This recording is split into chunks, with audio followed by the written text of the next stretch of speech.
Thank you, ladies and gentlemen, for joining us once again across the Louisiana plain, where we are advancing the cause of constitutional freedom and liberty, raising the profile of great constitutional conservative candidates across the state of Louisiana, and day by day, steadily, relentlessly, inexorably, and courageously draining the Louisiana swamp.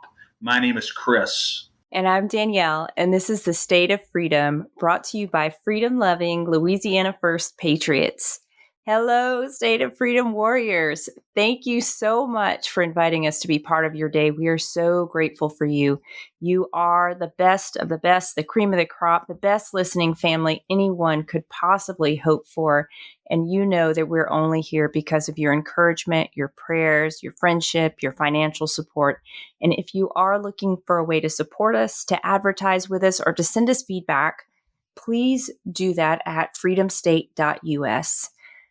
We would also love it if you would help us get the word out about the State of Freedom and help spread the reach. Please like the show on whatever platform you listen to us, subscribe to it, and share it. You can share short clips instead of the whole interview or whole episode over on our YouTube and Rumble channels. And links to those, as you know, are always in the show notes and over on freedomstate.us.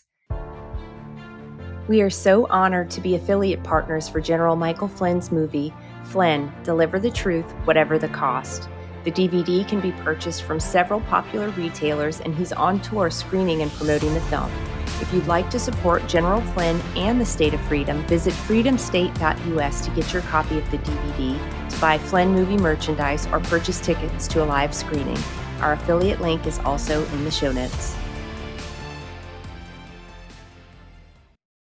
Joining us today is a patriot, a dedicated public servant, a leader, and a voice for truth when it comes to election integrity and government and international government overreach.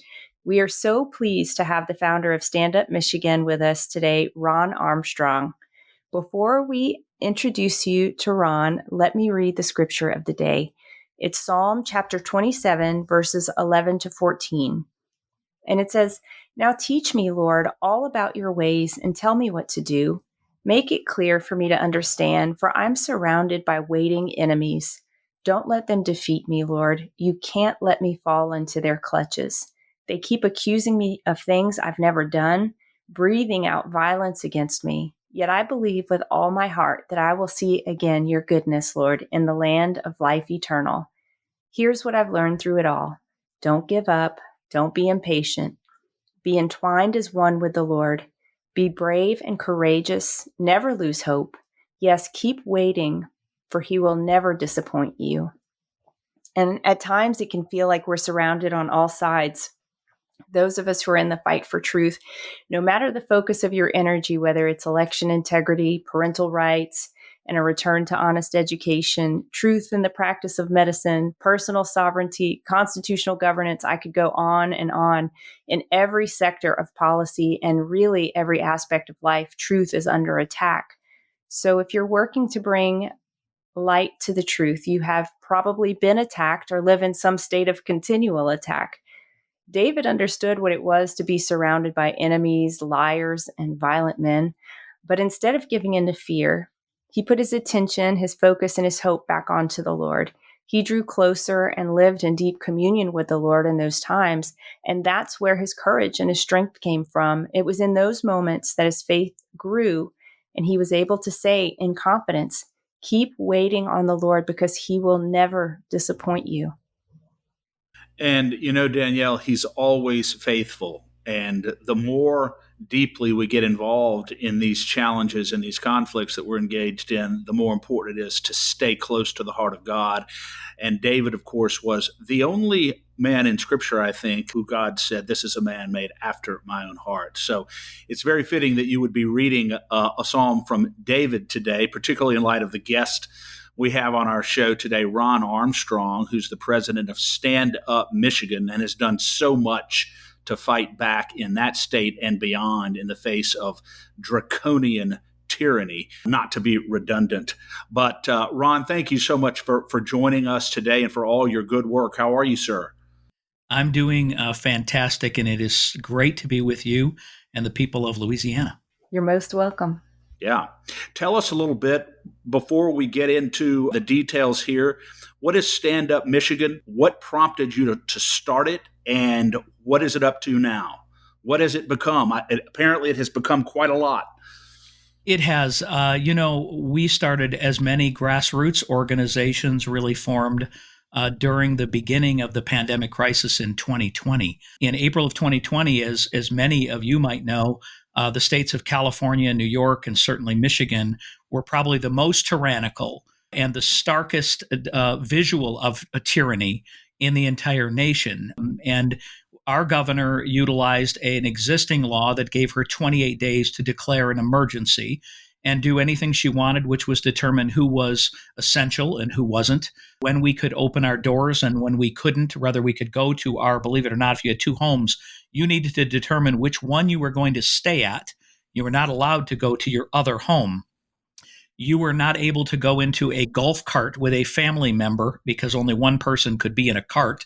By the way, you couldn't go shopping for seed at the same store you could shop for groceries. The churches were closed, the bowling alleys were closed, the restaurants were closed, but indeed the liquor stores, the pot dispensaries, and the abortion clinics were all open as they were essential. So we recognized quickly, as many did, that the 2 or 3 weeks, as they determined it here and I think across the country, to bend the curve was an act of control of the people. It was a test that was being given to us. We recognized that COVID itself was not as dangerous or as deadly. We weren't going to kill our children or our grandmother necessarily. And the reason we knew that to be so is our governor began to send healthy people, 20-year-olds, into nursing homes alongside the most vulnerable. Literally, not just sending them in the neighboring nursing home, but shipping them across the state into nursing homes in areas where there was no COVID. This happened on a regular basis in Michigan. And so only 4 days after the lockdowns began, I think it was March 13th, we started a Facebook group. The Facebook group was Michiganders Against Excessive Quarantine, and that Facebook group just absolutely blew up. We had over 400,000 members. Wow. In a matter of weeks. And the reason, though, was not because it was a Facebook group in general, but because we had determined, with my background in marketing and messaging, to not just simply post or regurgitate articles that we all knew, but to have it be a true messaging board, communicating people with others that were dealing with problems locally. So they couldn't get their unemployment. They lost their job. They didn't know how to educate their kids. They didn't know what was happening. And they were connecting with each other in a way that was miraculous. It was God's timing of how it was. And we came together doing regular videos, letting people know where they were. And because of my background, I spent 10 years as a mayor and I've had 25 years in economic development on the side of where I conduct my business. And because of that, I had relationships with our legislators. And so I immediately was in contact saying, as soon as this 28 days is over, you are not going to extend this authority to this governor any longer, are you? And their answer was, well, we're all fearful. I think we've got to give her some more time. And we literally I think you need to hear from 400,000 of the people here in Michigan.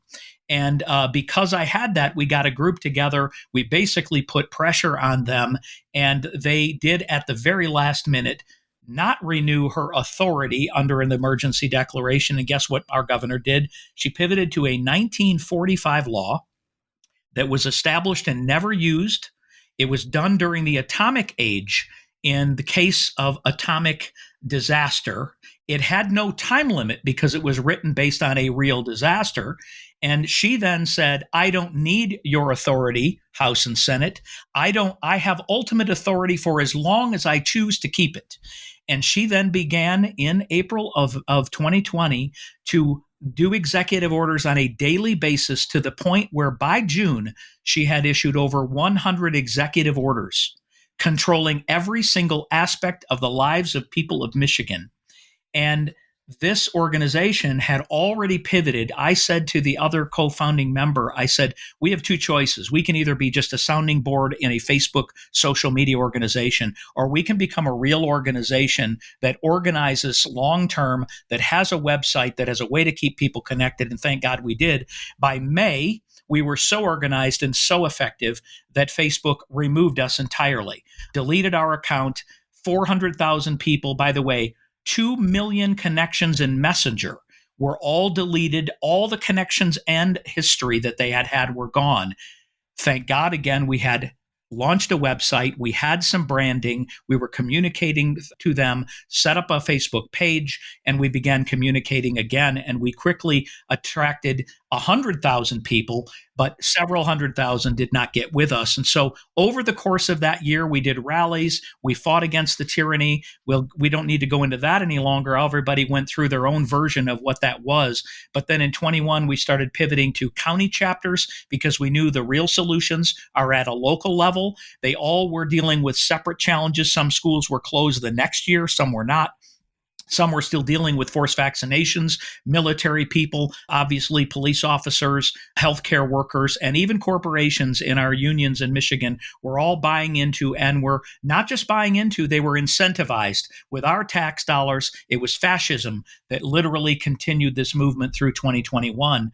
And through that process, we continued to fight and battle. We did a proposition, an amendment. We took it to a special election ballot in 2021, believe it or not, and we collected 570,000 signatures in 80 days while everything was closed. And we overthrew, because we have a process in the state that if we pass that ballot initiative, then all it needs to be done is voted by the House and Senate, and the governor cannot veto it. And it removed the power of the governor by October. The same day, by the way, as that those signatures were passed and the legislature passed that, the Supreme Court of Michigan ruled that that 1945 law was unconstitutional. But all the damage was done, as it was in California and New York and so on. And more importantly, that is what set the stage for where we all are today. The test was, would we comply? Would we consent? Would we give up our freedoms and liberties? Or would we, as a group of people, would enough of us stand up to push back on this? And the answer was no.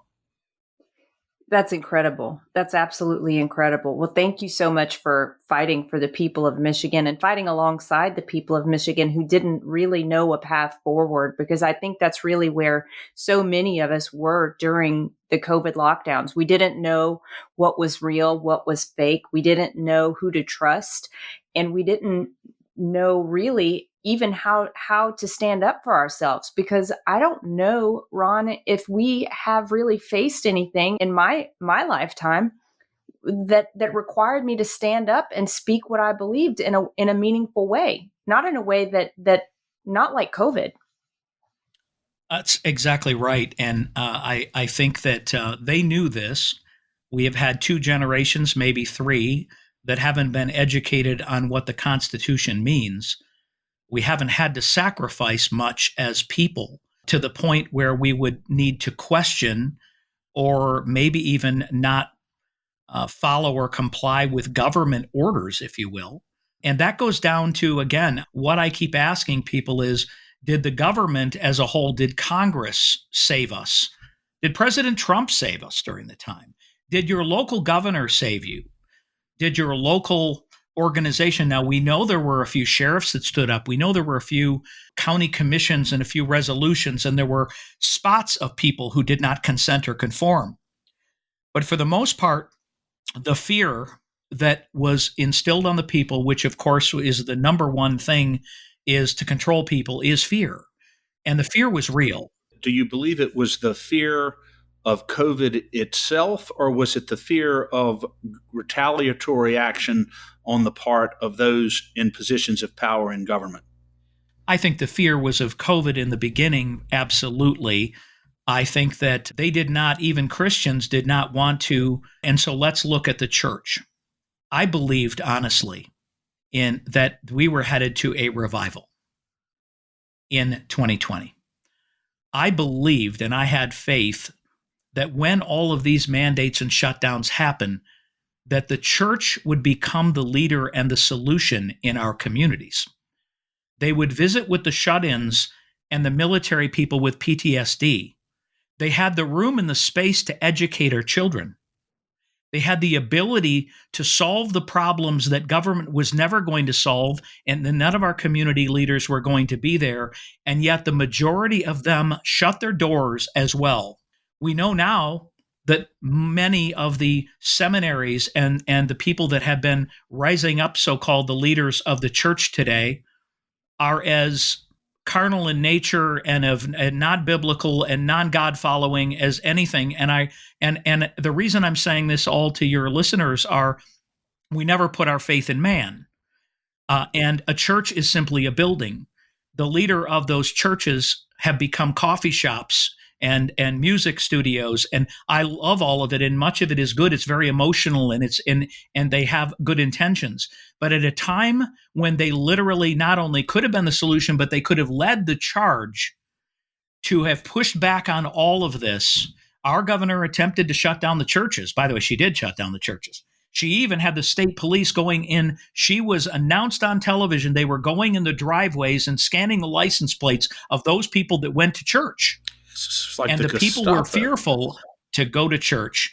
And yet what happened, we filed in circuit court and in federal court, and literally within 48 hours, she backed off and said, I never said that they couldn't, and we can't stop them from doing that, because she knew that she would be struck down. But many of the churches, because of the offering plate, because of the fear that the older people were going to get COVID and die and they would be blamed, they continued to buy into it. And I said, where is the faith? All you are doing, if you open your church, is allowing those that want to come, those that need to come, those that want to pray. You can social distance. You could do all of those things.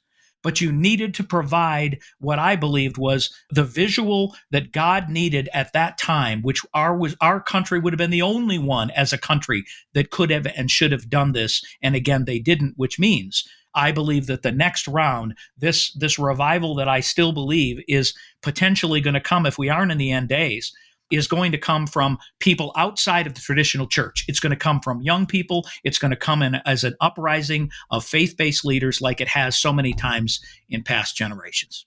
Well, Ron, I'll tell you, as a practicing Roman Catholic, I was profoundly disappointed in the way that the institutional hierarchy of my church responded to the COVID epidemic. Almost uniform compliance. There were notable exceptions of courage and real examples of patriotism and fidelity to the truth that were exhibited. But by and large, I would say the compliance was near uniform. Very little questioning, very little challenging, very little looking at the real evidence of really how potent is this. It was as though everybody, the church and the state, sort of fell in lockstep. Here's the protocol. Here's what you have to do. And everyone was just dutifully compliant. And I've been a Catholic my whole life, and I would say that that is one of the most profoundly disappointing episodes of cowardice on the part of the leaders of my church that I have seen in my life. And I would like to believe that if this returns, some lessons will have been learned and that the response will be different and much more robust and much more vigorous. I certainly hope that that will be the case. That's the faith. That's where you're at. You know, our job and our responsibilities continue to have the faith both in people and believe that God will move people to do the right thing. I'm not saying that they will, but I say to you that are going to a church right now, if they did all of these things, if they continue to follow these guidelines, if they continue to be subsidized by the federal government to push mandatory or vaccinations and so on, because that's what they did, is they incentivized organizations, church groups, unions, everyone, the school systems, all sent them our own printed, borrowed tax dollars in order for them to follow what it is the government wanted to do. So I'll touch quickly on your second part about fear. So the fear became, after the fact, a fear in the retaliation. And here's why. So few stood up that they were able to make an example out of those that did.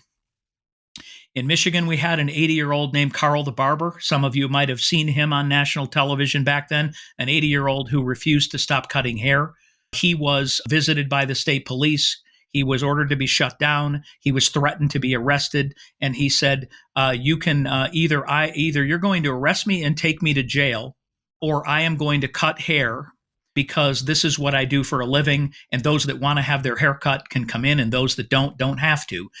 We had a Polish immigrant who owned a pizza parlor named Marlena over here, Marlena's Bistro. She was not only shut down because she was not following the proper social distancing protocol and curfews that our governor put up, but no one in the local county or area would be willing to arrest her.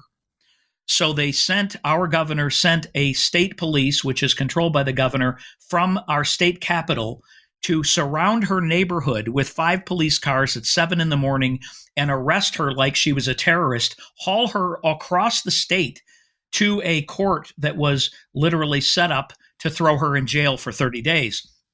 These were the things that happened to the people that stood up. And the reason for that, it was every one of our fault that happened, because we all stood down and allowed somebody else to do it. People used to say to me as I did the videos and would talk to people, "But when does this end? When does this end?" And I said, this ends when the people say it ends. When the people finally have enough and rise up enough, and there are enough of them, they will have no choice. You see, we are the majority. We are living in a psyop world, a propaganda world. Social media and the social media channels that you're addicted to are literally controlling everything that making you believe things to be true that are not. And I would just ask all of you to pay attention to these podcasts, to get on email lists, to go onto Substacks, to get onto Rumble. I'm not asking you to follow conspiracy theories. I'm asking you to look for truth, identify the truth, and begin to act on it and share it with others. Yeah. And Ron, how much of COVID do you think was meant to put us in a position to give up our sovereignty as individuals? I think that, we saw that all of this compliance stuff just feels like it chips away at individuality, not just individual rights, but individuality. You cover a face, you can't see what that person looks like. You can't see their features. You can't hear their voice properly. They no longer are a person to you. They're somehow obscured from personhood. Does that resonate with you? Do you think that was on purpose? Absolutely. I believe we all know now, I think it's common knowledge, just like everything else that we're learning, is that this came from the Wuhan lab. It was gain of function research. Whether it was being put together to be a solution down the road, whether I believe it was being weaponized by the Chinese in an effort to potentially have their people not be susceptible to it, but others. I think that what President Trump had done with the tariffs and things, this was a way to destroy and shut down the economies of the world. And I think there was absolute coordination. I don't think they knew the timing necessarily, but I believe that once this was enacted, I believe that those at the World Economic Forum and the United Nations and those that were after the 2030 agenda, I believe that they very much utilized this as the test method. The one issue that we saw here, and this is really where everybody needs to go in regarding to the World Health Organization and others, is that all of this was allowed under the declaration of the so-called emergency.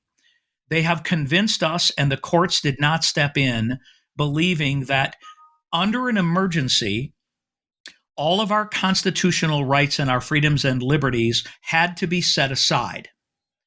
And so that's why the emergency continued to be extended and extended, just like the vaccines extended and extended, the masks and whatever, was because as soon as they gave that up, they had to go back to regular order. We needed legislation at the state and the national level. They knew that wasn't going to happen. So it's a perpetual state of emergency.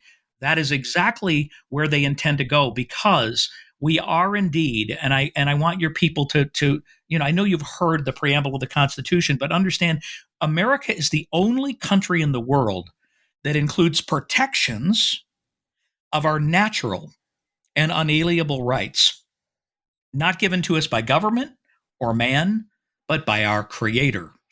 That is the problem that the world cannot get around.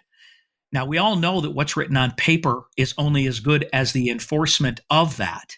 However, the people need to know that our foundation, if you are a Christian, you understand that your foundation is everything. It must be built what? On solid ground, not on sand, right? Meaning not on man, not on government, not your trust, not your dependence, and certainly even not in your government foundation. Our founding fathers knew this. And our founding fathers specifically started this. Again, remember, as this was written in a hotel room, the preamble was not even asked for. By the way, those unalienable rights were something they had to try and explain, and Thomas Jefferson talked about it in saying, unalienable rights are not. Remember, liberty is not freedom. That's the reason they use those words of obviously we have the ability, on those unalienable rights for life, liberty, and the pursuit of happiness. They use the word liberty because it's not freedom. Freedoms are given and taken away. Liberty is something that is given to us by our Creator. Remember, we have a free will. God gave us a free will to choose to follow him, to choose this day whom you will serve. It should never be government, and it was always meant to be, it still is meant to be, local governance and local control is built into our Constitution. It's built into our states' rights. It's built into all those things. The problem is we have been asleep for so long, and Christians have been so against serving in a governmental capacity, running and helping at our school boards to stop the masks, to not take the money to force things on our children in the same way that they haven't served in city councils or in township boards or whatever it might be in your area, whatever your jurisdiction governance is, hiring and electing sheriffs who are going to represent the people and uphold their oaths of office, which is to uphold your state and your national constitutions. The great news is God has not changed. This Constitution has not changed. Only thing that has changed is we have allowed a group of unelected bureaucrats or those that have surrounded someone in a Biden administration and others to basically look to export all those decisions on future emergencies to an unelected international power and bureau to be able to control all aspects, not only of your personal life, but to also take our money, trillions that we will print, and send to them to turn around and take care of us. That's where we are today. I'm excited to share a fantastic opportunity for State of Freedom listeners who are interested in investing in precious metals or even starting a home-based business in the precious metals industry. Metal Stacks is a precious metals collectors club where you can buy your metals at the best prices on the market, actual dealer cost. They are beating the big sites. They have no credit card fees and no minimums. If you're just interested in purchasing metals at a great price, visit metalstacks.com/dwalker. Get to shopping. That helps me out. I get the commission. You can also refer people to Metal Stacks for an additional income. If you're interested in learning about the referral business aspect of Metal Stacks, email me directly at danielle@freedomstate.us for more information. Ron, as you were talking, I was thinking, just reminded of the fact that our government was instituted, as you said, to secure natural rights that come from God, not to create those rights.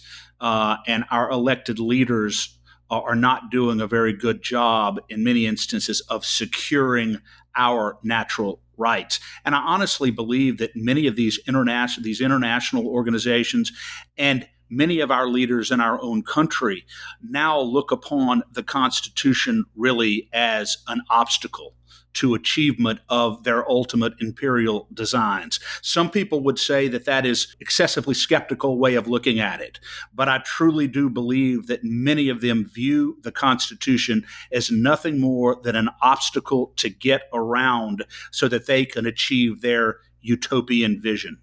Would you agree with that? Absolutely agree with that, and I believe I've got again two historical quotes. One thing we can learn from history: they always say, "I believe times change, but people do not." And the reason is because we were created as people. We're searching for something. We want security. And for all times, if you look through history, I don't care if the Israelites, the Romans, the slaves, they always outnumbered. But basically, they'd make an example out of one or two. But also, if they take away those freedoms, look at World War II. It's a perfect example. When they take away your freedoms and they give a little bit of back to you, I remember the first time when our governor said, okay, we can go back to and we can open these restaurants at 30% capacity. People were cheering in the streets that we were allowed to reopen our businesses, that we were allowed to be there from 8 until 6, as long as we stayed apart, as long as we wore our masks, as long as we complied with any other rule that they gave us. And by the way, we then went into a second lockdown in November, right before Thanksgiving. We knew it was coming because we needed to pause again. And we knew that pause was going to be more than a pause again. They knew. And we found out later on, let's go back to history now too. Dr. Birx, now in her own book, has claimed that we were in a room and we knew that 10 people, there was no magic number. It was what amount of people would comply, what makes sense. 10 seemed like the right number for family gatherings for Thanksgiving. 6 feet in distance had nothing to do with spreading of a virus. They all knew it was aerosol, meant nothing. What they knew was that 6 feet seemed like a reasonable amount of space for you to be able to still talk to somebody. They knew when they told us that if you take the vaccine, you won't get it, that didn't mean that. And then they knew by the time we all started taking it that, well, but it will mean you can't give it to someone.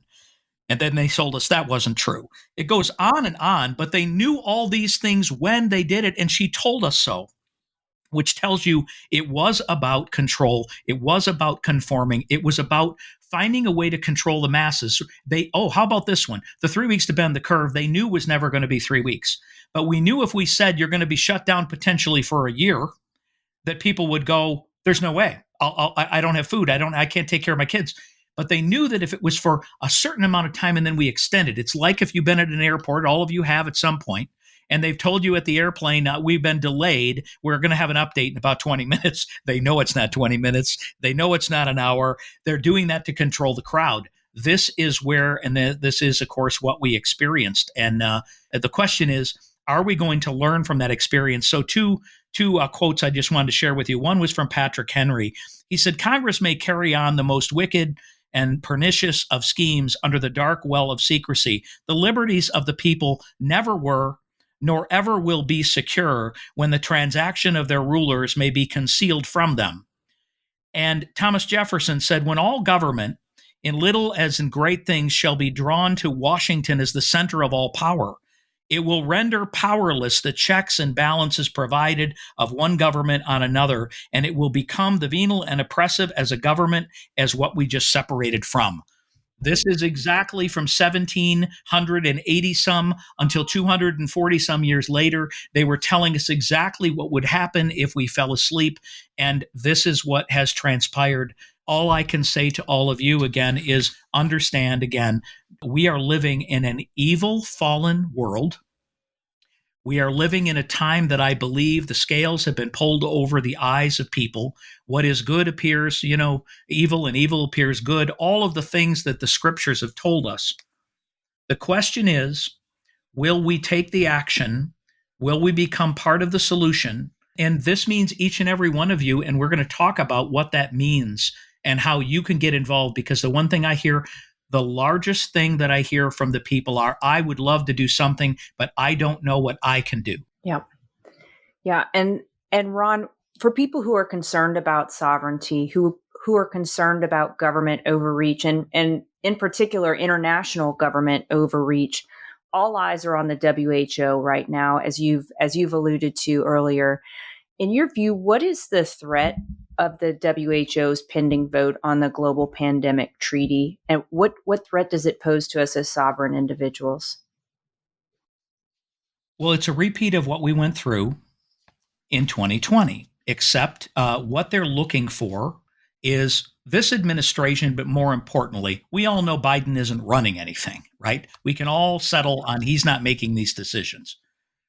The people that run our health and human services, our CIA, our FBI, all of the people at the top levels of these governmental agencies, their purpose is to destroy America as we know it. They want to destroy the Constitution as it's written, and the reason is its foundation principles are based on God. This is an anti-God message as it is much as it is an anti-American message.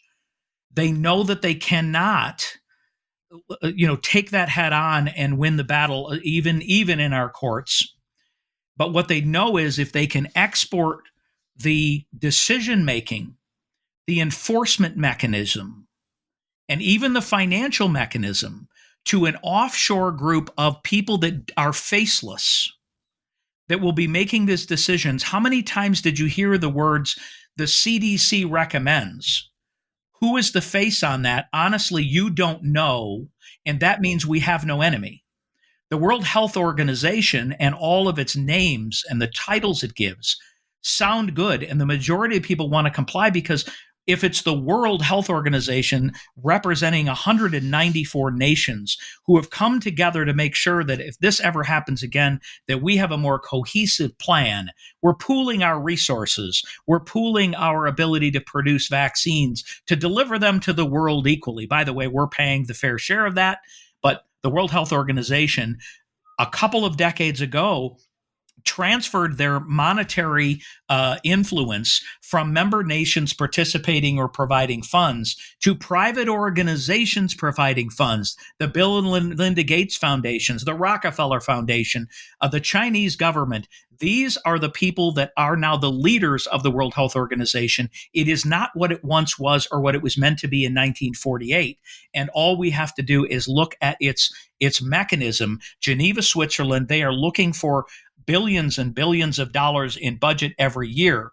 But what is built into these amendments, if allowed to basically say that they are controlling these decisions, and our own government will simply say, our own Health and Human Services, who will be backed up, by the way, by every large healthcare system in America.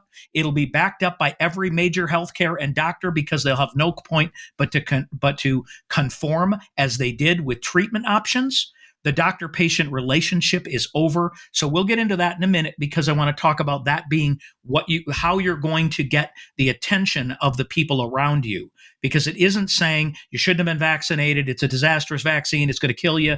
Look, that's not going to change people's minds. We have to talk about the global plan here, which is that they are removing, and I'd say these are the 2 or 3 biggest things people can recognize and identify, is they are taking out the word non-binding in all of their language. They have repeated in the draft, the latest draft that we've seen, which we're supposed to have 4 months to review, and they're not going to give us any time. They're going to do it like the Senate does, is they're going to do this in the dead of night with nobody time. You can read it after you pass it, basically, same story. But they are looking to basically, and in the draft that we've seen, which was as recent as March, I think the 17th, the word shall is in there over 160 times. This is not an optional thing. They have listed specifically that their plans are global control. They are an arm of the United Nations. Do not forget that. This is not a standalone government health-based agency. And then the most important thing is they have included this language, which is the Chinese really One Health plan or One Health model, which means that because it's anti-God, humans have no more value than plants and animals and the environment.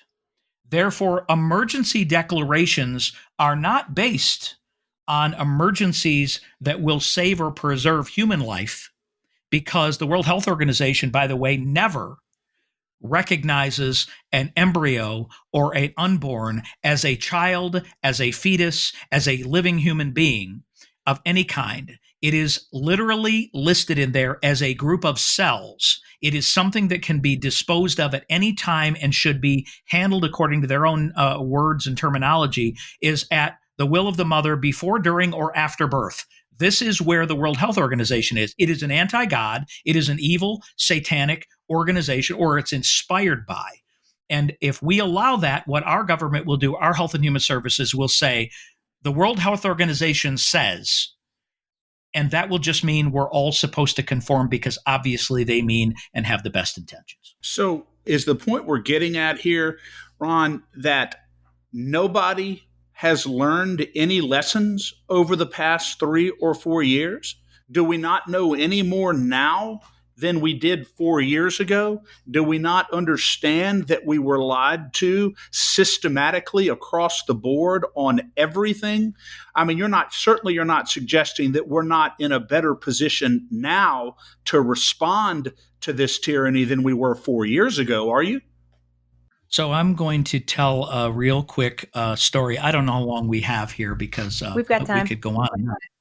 All right. So the story is I've been a singer all my life. I love to sing. And when I was in high school, I was in a barbershop quartet. I'll tell it quickly. And we used to go and practice in the bathroom. And it was because we sounded great there. I mean, you talk about singing in the shower, but when you sing in a barbershop quartet, the acoustics in there are amazing. And you always sounded great in there. And we used to always say, man, if we could just get the people to come in here and listen, would we not sound great, right? But have you ever tried to get people to come into the bathroom to listen to you sing? No. Anybody out there? Mm-mm. It doesn't work very well, does it? And so I say that because we, the conservatives, the Christians who understand where we've been, have spent the last 4 years singing in the bathroom. We are the echo chamber. The majority of the people that live their normal lives are fighting to take care of their children, to run their businesses, to fill their gas tank, all of the things that they have. It is not that they haven't learned anything, it's that they simply do not understand, number one. They don't recognize it. It is because, and it is on purpose. It is the TikTok, it is the Twitter, it is the Facebook, it's the overstimulation. It is the distractions of Trump and his trials. It's the distraction of all the things that don't matter. It's the eclipse. You name it. It is a distraction to keep us occupied while they institute these things to where before you know it, it's you've heard the story of, the dog taking the link out of the chain and he'll never try and break it because you take a link out at a time and each time you're just consenting a little more. The majority of the people that have been speaking to each other and telling the truth. Now, that is partially because we have been so censored, which is also a plan.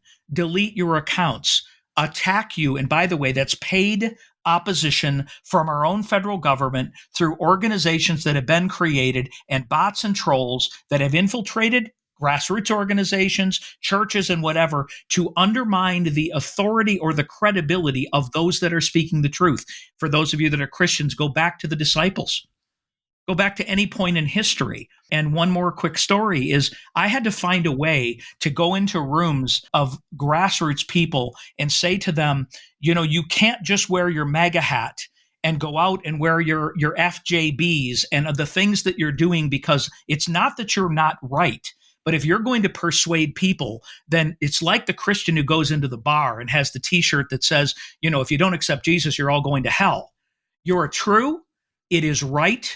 But you are not going to get the minds and you're not going to reach the people where they are. So I'm saying to all of you and to understand the people around you are living in fear, have lived in fear. And it really is important that we reach the people where they are and that we find a way. And that means multiple. That means who speaks to them. A message matters, but the messenger also matters. Sometimes you need people. I think of this in your Louisiana bill. Democrats and Republicans in the Senate voted for this. We need to go to the most moderate of Democrats, the most moderate of Republicans. They need to be the ones talking to the House and the Senate moderates to get this through, not the most conservative who have somewhat lost credibility within their own caucus because they're considered a little out there, the same way as we do with, say, the left. So it is important, and this is our opportunity. And so that would be the first step that I would say in getting this bill passed in the state of Louisiana. Yeah, we're hoping that we can get it done, Ron. The committee has just been assigned, and we have seen some losses in that committee so far this session. So we're going to have to take this very seriously. And I know Senator Presley's been busy working at it, and I'm sure others have as well. Yeah. The thing that I find so stunning, and I still am trying to get my arms around it, is that I used to think, Ron, that the people who were complicit in this tyranny and this complete evisceration of our sovereignty, I used to believe that many of them were acting with sincere motives and acting based upon information that they thought was true and accurate. And I'm speaking specifically now of our church leaders in my own church. And it's difficult for me to believe, and I'm not sure that I fully believe that yet. I can't bring myself to believe it, that even our own church leaders were acting contrary to our interests, despite having knowledge of what they were doing and the sinister nature of it. That is what I find so hard to stomach and so difficult to accept. Well, they were incentivized. We're supposed to be the body of Christ. We're supposed to represent the Christ that drove the money changers out of his father's temple. We're supposed to be representing the Christ who stood toe to toe with the most powerful leaders of his day and called them a brood of vipers. We're supposed to stand with that Christ, a real man, a man of courage and loyalty and discipline and hope. And that's not the Christ that the church that I see now is standing for. And it's very disappointing. Well, Jesus himself was disappointed, wasn't he? Who did he choose to basically spread the gospel? It was regular, everyday people, some people that were looked at as people that should have never been. He didn't go to the Jewish leaders. He didn't go to them. He didn't pick leaders to be the leaders. I think we need to recognize that all of these solutions that we have from here right now come from the bottom up. It's going to come from we, the people. Now, understand that doesn't mean the loudest person in the room attacking everyone else and then becoming divided ourselves, as many grassroots organizations have become, where you are either the most irate, ready to pick up your guns and whatever, versus recognizing that we have to fight the battle that we're in. And, Jesus, again, could have acted differently, couldn't he? He didn't ask the people or force the people to come. He didn't demand results from them based on what he was telling them. He told them stories. He made them have ways for them to repeat what it was so that they would remember them now and for all time. And turns out these stories are as relevant today as they have been when he spoke them. I believe we've got to now recognize that the majority of the people, again, are, I believe we are, because of the fallen world, I believe that these people do not see or understand or know the truth. I think our elected officials, most of them have good, motives. Some of them certainly don't, but the majority of them do. But I believe they also, just because you're elected doesn't mean you know how to govern. It doesn't mean you know everything about all things. I believe they need to be informed and understand what's written, say, in these amendments. I think they need to understand that at a state level, it is their obligation to at least protect their citizens, to let them choose for themselves. To give you, if they want to seek re-election, one thing you can look at is Texas just had a Prop 8 on this primary ballot initiative. It was a constitutional proposal, and it asked whether or not Texans could be coerced into taking a vaccine. Or should they be basically given information and not coerced, or whatever it was?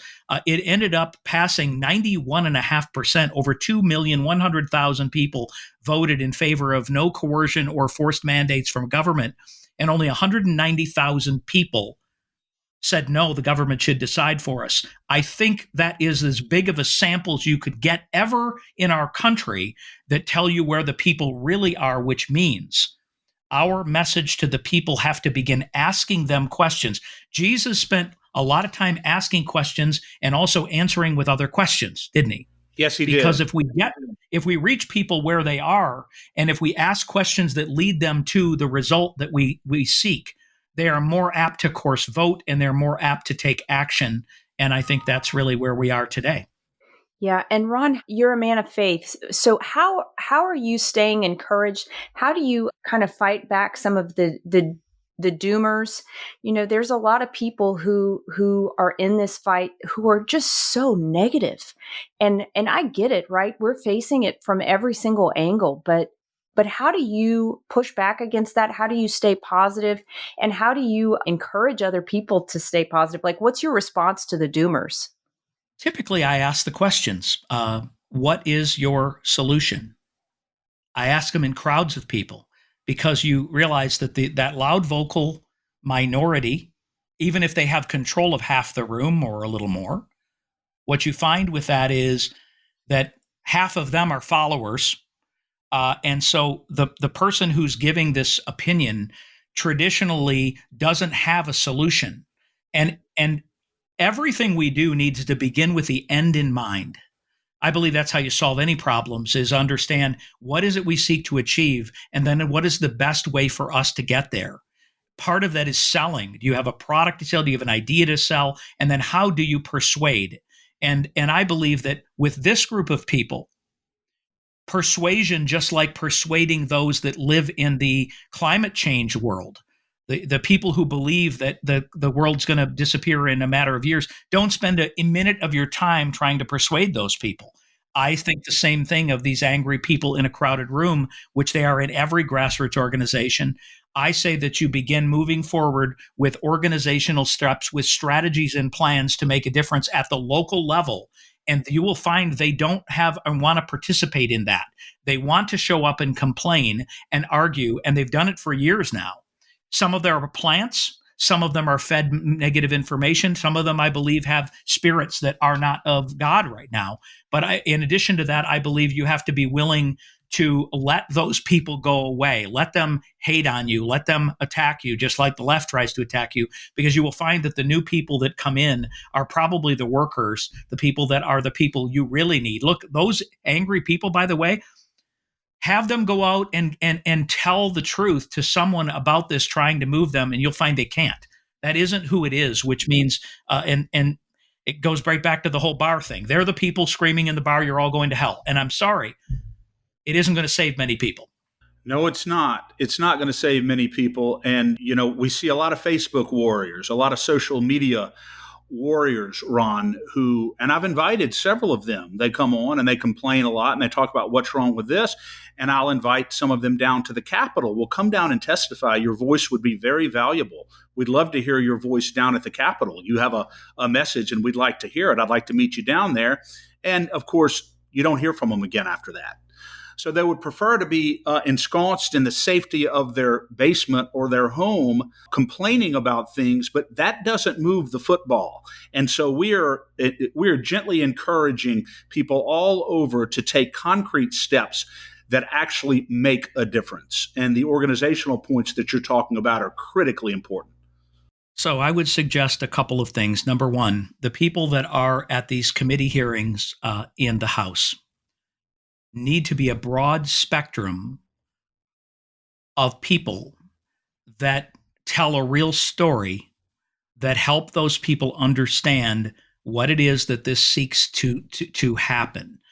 Look, if indeed this isn't going to change the next pandemic or the reaction to, because if it is truly a deadly pandemic, the legislature will certainly pass things that will protect the people. If they don't believe that, then why are they elected? And if you don't believe they should have a say, and this is you need a pastor. You need somebody there that's going to question, for instance, if we are going to export the decisions for the people of Louisiana to Geneva, Switzerland on all things. By the way, the next emergency will be climate change. It will be gun control. It will not be a health-related pandemic. When these things happen, we're not going to stop them after the fact. We've got to create a barrier and a protection that says we were elected as a representative republic to represent the people within our own, literally, jurisdiction, our own district, our own area. And the further we get away, and so let's go. So I say, if you are going to do that, then why do we have a legislature? Why not just let the UN, the Washington, decide all things for the people of Louisiana? Because you are simply saying we will not have a say. You're not going to be able to step in after the fact and change it. And the question you have to them is, did you during COVID? Did you save us? And the answer we know is no. And did you allow our constitutional rights, our freedoms as a parent? Did you allow those things to be set aside? The answer is yes. Now, you can say we didn't understand at the time, but the decisions were made by these same people who now wish to take ultimate control. It isn't constitutional. It won't stand up either way. But I believe this is a historic opportunity for the leaders of Louisiana, Democrat and Republican, to look at this as an American issue, not as a Democrat-Republican issue, as a constitutional issue, which simply says there are separations of power and exist in the states as well. We understand better. And for the people, here is the solution. First of all, our Creator gave us a free will as individuals. every level that you get away from an individual making a choice for themselves, yes, based on a set of principles, yes, based on a set of rules and regulations and moral compass and all those things. And guess what? They're all based on biblical principles in our country. But at every level you get away from them, you lose more control. Your local school board, your county commission, your state education group, your legislature, your governor. And then you move to our Congress, our Senate, our president. Now we move to the World Economic Forum, the United Nations, Geneva, Switzerland. How many places are you willing with your individual constitutional rights? By the way, they've mentioned individuals, representative form of government. We are the government. They simply represent us. At every level we get away from there, it is more difficult and, by the way, easier for them to kill more of us, to take control over all of us, to destroy our businesses, to destroy the parental rights and authority, to destroy any biblical foundation or examples that we have that we want to choose to live our own lives, and let someone else at so far away that we have to say there's nothing we can do but conform, and we hope they give us enough freedom to live a little bit of our lives. And I think we've witnessed that through all history. It doesn't work. Very, very well said, Ron. So much good stuff in this conversation today. You are a wealth of knowledge and also a wealth of passion. And we are so grateful to have had you on. What is the best way? Danielle, did you have anything else you wanted to mention to Ron before I ask him how the best way to reach him? You know what? Just maybe one more thing, Chris. I guess, Ron, is there anything else in your view that the people can do to neutralize that the WHO treaty should it be ratified? You know, here, obviously in Louisiana, we've talked about the bill that SB 133 that we're trying to get through the second chamber. But is there anything else that we should be looking to in the Congress or elsewhere to close down whatever it is they're trying to do to us and control us? Okay, so the first and most important thing is to have conversations with your own personal legislator, your House member. I also would encourage you, if you have connections with any of the senators at your state level, to build a coalition, a cross coalition between Republicans and Democrats, to potentially hold some hearing, some conversations from them as to why they believe this is important. It was voted 37-0 for some reason. Those reasons need to be given to those in the House. And I say those relationships, every one of you should have a relationship of some kind, or as a group of people, be able to get in. But do not take the loudest person in the room with you. Do not take someone who doesn't have credibility with these people with you. Take it and go in there with the right spirit, talking about the right issues and the right point of view on this, of how you have an opportunity, honestly, for all of America, but certainly for the people of Louisiana, to create what I'm calling a model legislation that can be duplicated in other states, red states across this country, that can basically answer and solve the solution regardless of if indeed this administration attempts to allow this amendment to be voted on. And by the way, they are pushing it. They are not following along. They're leading this. So it's going to happen if it's up to them. The second thing is go to sovereigntycoalition.org. I know you've heard that mumble times, but go to sovereigntycoalition.org. You can sign on the declaration there. It's right on the main page. You can also see all the organizations. There are 89 of them, some of which you might be a member of: Eagle Forum, Act for America, Tea Party Patriots, all of those groups, as well as Dr. McCullough, Dr. Malone, and all of those people have signed on. But you will see there press releases and information. There is a social media toolkit there that is full of about 50 memes to post on social media that ask the question, who, WHO, is the parent? Who wants to control you? These are ways to get information out when in their own social media. But I believe right now, when time is short, we need to coalesce. We need to have a large group of people willing to go and show up to these hearings. But everyone who speaks need to speak as Jesus spoke. They need to speak as the disciples spoke, not demanding someone of something, not calling the Republicans rhinos, not calling them, whatever it is. Instead, they need to persuade, they need to use stories, they need to talk about what happened to them and that it shouldn't happen again. The people who made these decisions are the ones who now look to take away what it is. And why are you all here?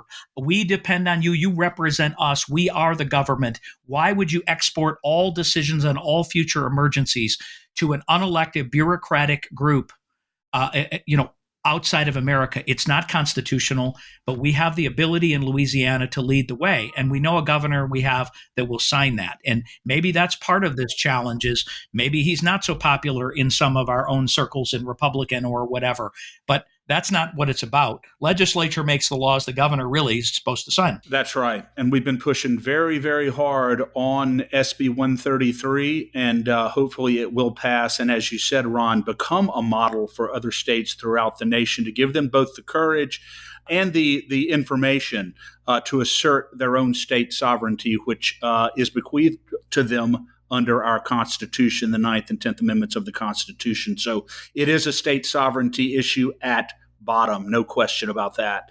Well, thank you so much for joining us today. It's been such a pleasure, and we are going to follow you, and we hope that you will follow us as well as we move forward in this great fight.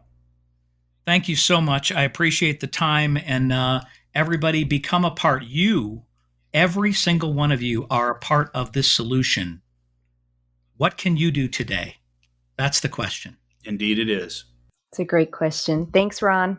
We'll talk to you soon. Thanks for listening to The State of Freedom. To stay on top of all the calls to action we mentioned today, just check out the show notes for the episode. If you'd like to support the show financially, visit our website at freedomstate.us. If you'd prefer to give by mail, you can send a check to The State of Freedom, LLC, at P.O. Box 861, Berg, Louisiana 70343. If you own a business in Louisiana and are interested in supporting our show by advertising, please email us at info@freedomstate.us. To get involved with Louisiana Citizen Advocacy Group, visit lacag.org, LACAG.org, or email Chris at chris@lacag.org. If you're enjoying the podcast, please subscribe and share it. Give us a 5-star rating in the reviews. Thanks again, everybody. We'll see you next time.